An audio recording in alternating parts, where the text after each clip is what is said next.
Hello, my friends. My name is Ed DeCosta. I'm an executive coach with eddecosta.com, and you have found my weekly coaching video blog. I'm delighted that you're here. The subject I'd like to talk to you about this week is making love at work. Now, before some of you think I have lost my mind, let me explain why this subject is what it is. As a young boy, I had a number of heroes. Many of them were athletes, but one of my heroes was the famous oceanographer Jacques Cousteau. He had the television show The Undersea World of Jacques Cousteau, and he would be on adventures in one of the various oceans of the world. He was quite a charismatic person. He was the narrator of the show. Well, I really liked him a lot, and then he came to my school when I was about 12 or 13 years old, and I had an opportunity to meet him. And I actually asked him how I could become a member of his crew, which he found actually quite amusing. But it was, as you can imagine, quite an inspirational event for me. And I became all the more interested in the ocean and Jacques Cousteau.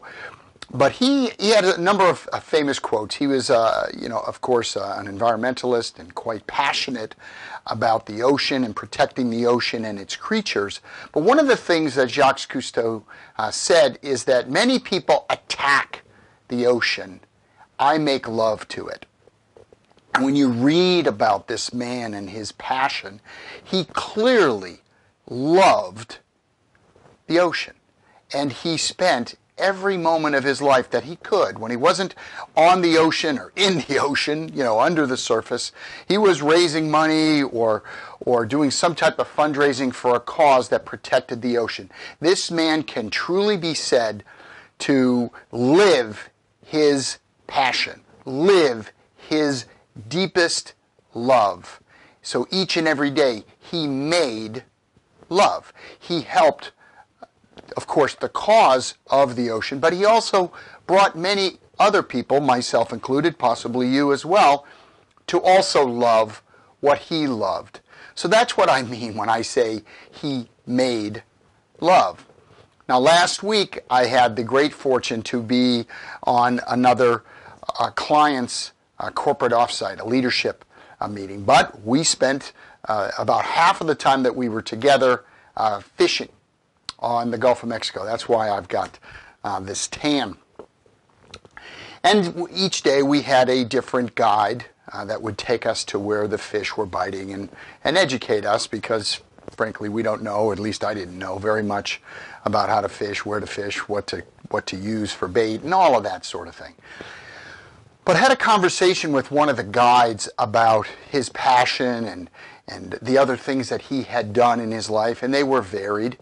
And in some areas of his life, he made more money doing other things, but he always came back to the ocean. And he didn't say the same thing that Jacques Cousteau said, but he essentially said the same thing, that he kept being drawn back to the Gulf of Mexico, even after the horrible Hurricane Katrina and the oil spill.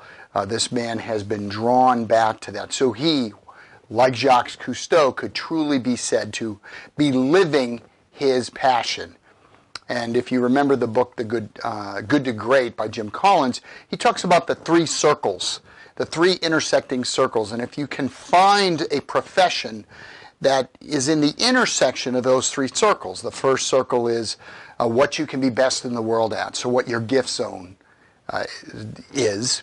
The second is what you thoroughly enjoy doing, what your passion is, what you love to do.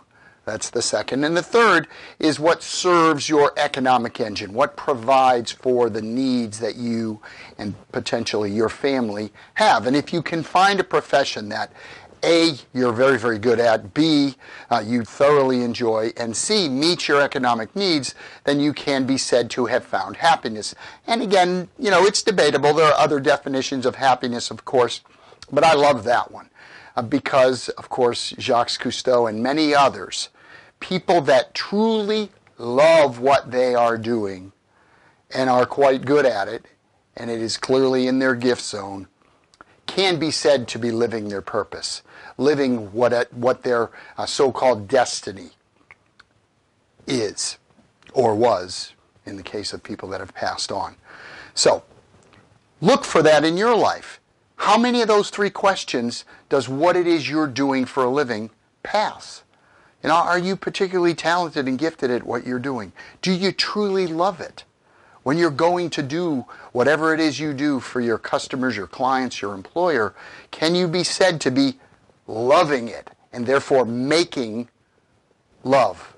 You know what I mean when I say that. And does it meet your economic needs? Because if it doesn't, keep looking. Don't stop. Don't stop looking. Don't give up. Don't settle. So that's the message for this week. Are you making love at work? And if not, you should be. I hope you found this helpful. Again, my name is Ed DeCosta of DeCosta.com, and wherever you are, make it a great day.